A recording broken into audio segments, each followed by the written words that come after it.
to the Startup Funding Espresso.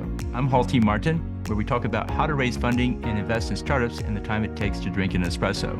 If you have a question about startup funding or investing, please go to the website, startupfundingespresso.com, and type in your question into the chat bot in the lower right corner to receive an answer. I hope you enjoy this episode.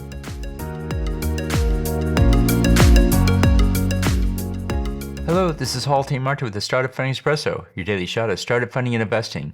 Markets shift and change, creating new startup opportunities. Founders seek new markets in which to launch a startup.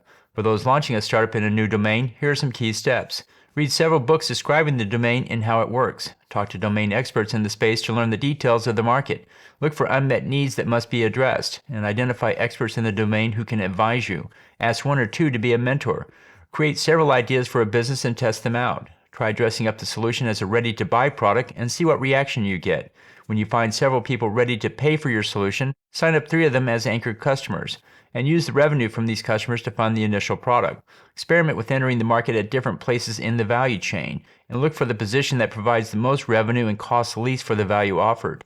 New markets provide new opportunities to launch a business, and consider these steps in launching a startup in a new domain. Thank you for joining us for the Startup Funding Espresso, where we help startups and investors connect for funding. Let's go start listening to today.